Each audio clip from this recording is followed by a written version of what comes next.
আজকে আমরা আলোচনা করব প্রেজেন্ট টেন্স সম্পর্কে। টেন্সের তিনটি প্রকারের মধ্যে একটি প্রকার হলো প্রেজেন্ট টেন্স। বর্তমানকালে কোনো কাজ করা বোঝাতে প্রেজেন্ট টেন্স ব্যবহৃত হয়। প্রেজেন্ট টেন্স চারটি ভাগে বিভক্ত: present simple, present continuous, present perfect, present perfect continuous. Present simple tense, এই টেন্স সাধারণত অভ্যাস, সার্বজনীন সত্য ও নিয়মিত কাজ বোঝাতে ব্যবহৃত হয়। যেমন আমি সকালে ঘুম থেকে উঠি, আমি রাত্রে ঘুমাই, আমি দাঁত ব্রাশ করি, আমি ভাত খাই, এই টাইপের যে জিনিসগুলো এগুলো আমাদের নৈমিত্তিক অভ্যাস। আমি ফুটবল খেলি, এগুলো হচ্ছে নৈমিত্তিক অভ্যাস। এই টাইপের যে সেন্টেন্সগুলো এগুলোকে আমরা প্রেজেন্ট সিম্পল টেন্সে প্রকাশ করব। এবং যেগুলো সার্বজনীন সত্য, যেমন সূর্য পূর্ব দিকে ওঠে, sun rises in the east, সত্য সবসময় জয়ী হয়, ট্রুথ শ্যাল প্রিভেইল, এগুলো যে সার্বজনীন সত্য, এগুলো এই টাইপের সেন্টেন্সগুলো প্রেজেন্ট সিম্পল টেন্সে প্রকাশ করা হয়। যেমন হি গোজ হোম, সে বাড়ি যায়, তো এটা একটি প্রেজেন্ট সিম্পল টেন্সে প্রকাশিত একটি সেন্টেন্স। তো প্রেজেন্ট সিম্পল টেন্সের স্ট্রাকচার হলো, এখানে একটা সাবজেক্ট থাকবে, তারপর যে ভার্বটা থাকবে সেটা হবে ভার্বের প্রেজেন্ট ফর্ম, এবং সাবজেক্ট অনুযায়ী সে ভার্বের সাথে এস অথবা ইএস যুক্ত হতে পারে।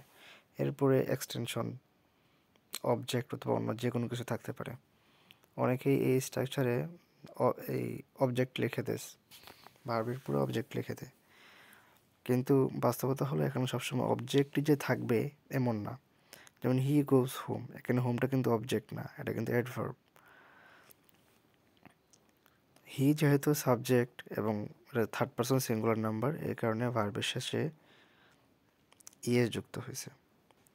আবার 2 নম্বর এক্সাম্পল, যেমন আই প্লে ফুটবল, এখানে আই হলো সাবজেক্ট, প্লে হলো ভার্বের প্রেজেন্ট ফর্ম, ফুটবলটা হলো অবজেক্ট।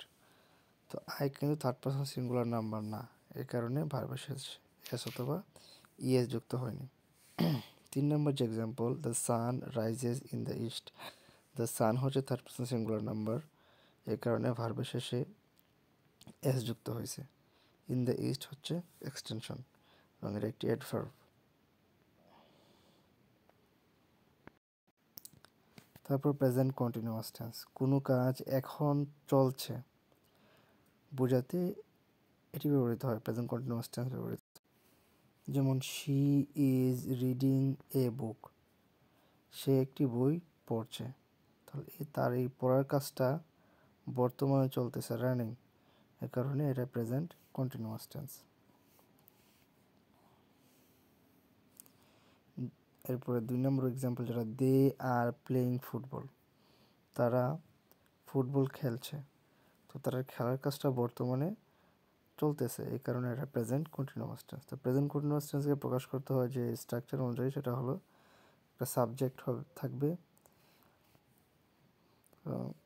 সাবজেক্টের পর বি ভার্ব, যেমন এম ইজ আর থাকবে, তারপর যে ভার্ব থাকবে ভার্বের সাথে আইএনজি যুক্ত হবে, তারপর অবজেক্ট থাকতে পারে অথবা যে কোনো কিছু থাকতে পারে, এক্সটেনশন।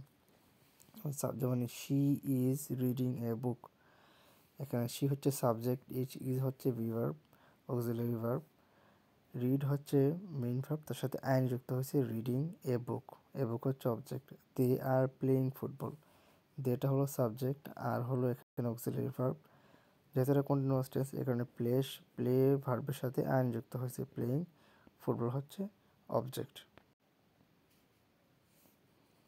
তারপর প্রেজেন্ট পারফেক্ট টেন্স, সম্প্রতি শেষ হওয়া কোনো কাজ বোঝাতে এটি ব্যবহৃত হয়, এই টেন্সটি ব্যবহৃত হয়। যেমন I have finished my homework, আমি আমার বাসার কাজ সম্পন্ন করেছি।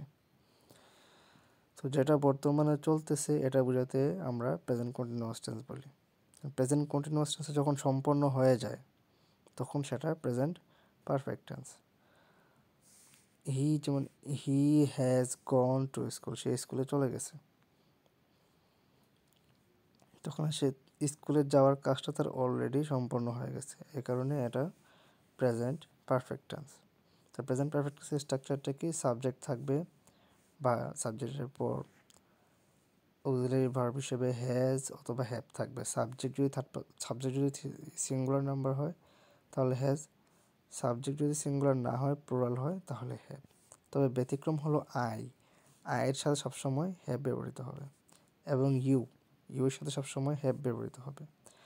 তারপর যে ভার্বটা থাকবে সেই ভার্বটা হবে ভার্বের পাস্ট পার্টিসিপল ফর্ম, এরপরে অবজেক্ট অথবা অন্য যে কোনো কিছু থাকতে পারে, এই কারণে এখানে এক্সটেনশন লিখে দিয়েছে।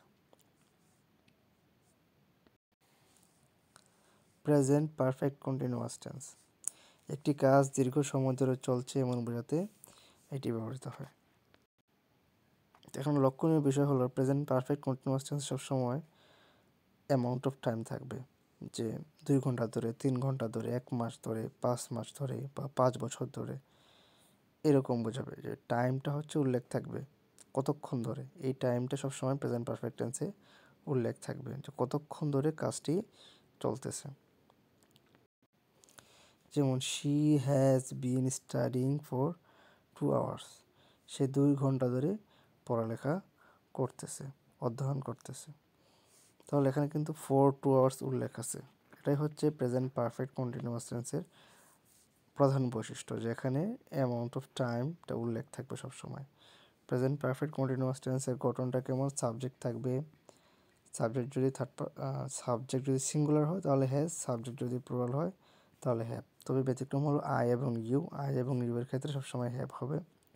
তারপর বিন থাকবে, তারপর যে ভার্ব থাকবে ভার্বের সাথে আইএনজি হবে। এখানে সাবজেক্ট আছে, অক্সিলারি ভার্ব হিসেবে হ্যাজ আছে, তারপর আমাদের বিন আছে, তারপর স্টাডি ভার্বের সাথে আইন যুক্ত হয়েছে, যেহেতু এটা পাস্ট পারফেক্ট কন্টিনিউয়াস টেন্স এই কারণে। এবং এখানে টাইমের পরিমাণটা দেওয়া আছে 2 আওয়ার্স। ধন্যবাদ সবাইকে আমাদের সাথে থাকার জন্য, থ্যাংক ইউ।